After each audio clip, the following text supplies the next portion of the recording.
আসসালামু আলাইকুম। আশা করি সবাই ভালো আছেন। আমি আজকে কানসাট বাজারে এসেছিলাম। আপনারা অনেকেই জানেন যে এই আন্দোলনের পর থেকে স্বচ্ছ জীবনযাপন করার জন্য আজকে 1 বছর বেকারত্বই ভুগছি। 1 বছরের পর মোটামুটি আমি গতকালকে একটা মাটি বিক্রি করেছিলাম 9 লক্ষ টাকা দিয়ে। যেই মাটিটার পুরোটা টাকা আমার ব্যাগে ছিল, আজকের যে বিজিবি আমার সেই 8 লক্ষ টাকা, এবং আমার ওই ব্যাগে 3টি ফোন ছিল মাত্র। আমি আমার ব্যবহার করা 2টি ফোন, এবং হচ্ছে যে আমার ব্যবহার করা যে এটা ফোন স্যামসাংটা, ওইটা আমার পকেটে আছে। 8 লক্ষ টাকা প্লাস হচ্ছে যে আমি 2টা ফোন নিয়েছিলাম। যেহেতু আপনারা সকলেই জানেন যে আমি আগে ফোনের ব্যবসা করতাম, সেই জায়গা থেকে এই একদম কানসাট পল্লী বিদ্যুৎ মোড় থেকে তারা সন্ত্রাসী কায়দায় আমার কাছ থেকে ব্যাগটা ছিনিয়ে নিয়ে চলে গেছে। না আমাকে ধরেছে, না আমার গাড়িকে ধরেছে, না আমার পিছনে আমার যে ছোট ভাই ছিল তাকেও হচ্ছে যে কোনো কিছু বলেনি। কিন্তু সে আমার ব্যাগে থাকা যে 8 লক্ষ টাকা, এই টাকা প্লাস হচ্ছে আমি 2টা ফোন কিনেছিলাম, যেটা সত্য কথা বললে কেউ কখনো মেরে ফেলবে না। এই 2টা ফোনের জন্য আমার আজকে টাকার ব্যাগটা নিয়ে এই বিজিবি এখানকার এই বিজিবিতে আমার ব্যাগটা সন্ত্রাসের মতো একদম নিয়ে পালিয়ে গেছে। এই রাস্তা দিয়ে যেগুলো সিসি ক্যামেরা আছে আশেপাশে দোকানে, অবশ্যই আপনারা দেখতে পাবেন, কারা পালিয়েছে, কোন কায়দায় পালিয়েছে, আপনারা সবাই দেখতে পাবেন। আমি এটার সুষ্ঠু একটা তদন্ত করে আমি এটার বিচার চাচ্ছি। আজকে যদি এইভাবে আমাদেরকে শেষ করে দেওয়া হয়, তাহলে আমাদের কিন্তু আত্মহত্যা ছাড়া কোনো জায়গা থাকবে না। চাঁপাইনবাবগঞ্জের এই বিজিবি এতটা পরিমাণ যে সন্ত্রাসী কর্মকাণ্ড করছে, যেইটা হচ্ছে আসলে বলার ভাষাই ছিল না। যেইটা বিগত দিনে শুনেছি, গল্প শুনেছি, আজকে কিন্তু সেটা বাস্তবায়িত হলো।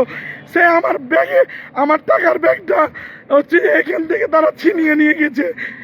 এই রাস্তা দিয়ে অবশ্যই, যেহেতু শিবগঞ্জ বাজারের দিকে ঢুকবে, সিসি ক্যামেরা আছে, সিসি ক্যামেরার মাধ্যমে দেখা যাবে যে এই সন্ত্রাসী বিজিবিগুলো কারা ছিল বা কে ছিল। আমি সকলের দৃষ্টি আকর্ষণ করছি, আমাকে আপনারা সবাই সহযোগিতার হাতটা বাড়িয়ে দিবেন। এই সন্ত্রাস বিজিবির হাত থেকে যেন আমরা বাঁচতে পারি। আজকে শুধুই মাত্র একটা ফ্যাসিস্টের পরিবর্তন করতে পেরেছি, কিন্তু আমরা কোনো আমলাতন্ত্র জায়গায় সেনাবাহিনী বিজিবি থেকে শুরু করে আমরা কোনো কিছু পরিবর্তন করতে পারিনি।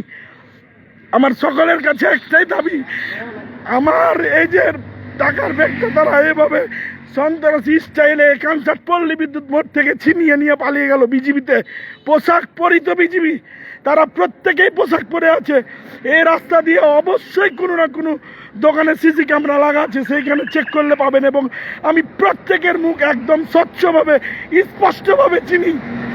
আমার এই টাকাটা, আমার এই দাবিটা যদি আপনারা আদায় করতে না সহযোগিতা করেন, তাহলে এই বাংলাদেশে মনে হয় যে আর সাধারণ মানুষের বেঁচে থাকা হবে না। অন্তত একটু হলেও আপনারা আমার এই ভিডিওটি শেয়ার করে দিবেন। আজকে বিজিবিতে আমার এখানে একটা টাকার, এবং আমি 2টা ফোন কিনেছিলাম, সেই ফোন সহ বিজিবিতে এখান থেকে ছিনতাইকারী স্টাইলে লাঠি দিয়ে মারার স্টাইলে হচ্ছে আমার ব্যাগটা ছিনিয়ে নিয়ে গেছে। আমি এটার হচ্ছে যে সুষ্ঠু একটা তদন্ত করে এদের আমি বিচার চাই।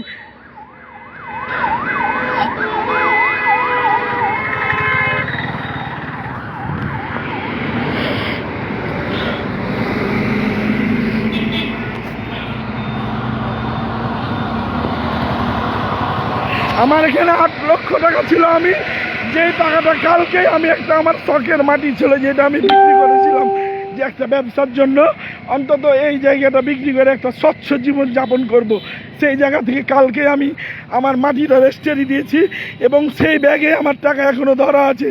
আমি ওই টাকাটা আমি বাড়িতেও কালকে থেকে নিয়ে যাইনি, কারণ বাড়িতে ওই মাটিটা বিক্রি করার বিষয়ে যদি জানতো হয়তো আমাকে বকাঝকা করতো। এই জন্য আমি অনেক কিছুই বিসর্জন করে এই সিদ্ধান্তটা নিয়েছিলাম, কিন্তু আমার এই শেষ সম্বলটুকু আজকে বিজেপি কেড়ে নিল।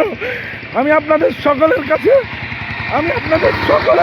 চাই যে আমার যেন এই হালাল টাকাটা আমার যেন তারা ফিরিয়ে দেয়। এইটা সন্ত্রাসী কর্মকাণ্ড ছাড়া কিছুই হতে পারে না। আমি যদি কোনো অন্যায় কাজ করতাম আমাকে হচ্ছে যে এইটার বিনিময়ে হচ্ছে যে জেলে দিত, আমাকে কারাগারে দিত, আমি মেনে নিতাম। এই যে আমার এই ছোট ভাই আমার পিছনে ছিল, আমার মোটর সাইকেলে ছিল, হচ্ছে যে ওনার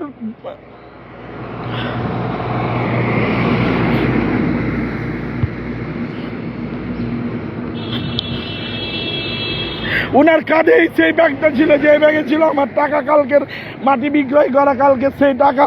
এবং আজকে আমি একটা কাস্টমারকে দাও, আমি আপনারা সকলেই জানেন যে আমি ফোনের ব্যবসা করতাম, সেই সুবাদেই কিন্তু আমি আজকে 2টা ফোন কিনতে এসেছিলাম কানসাটে।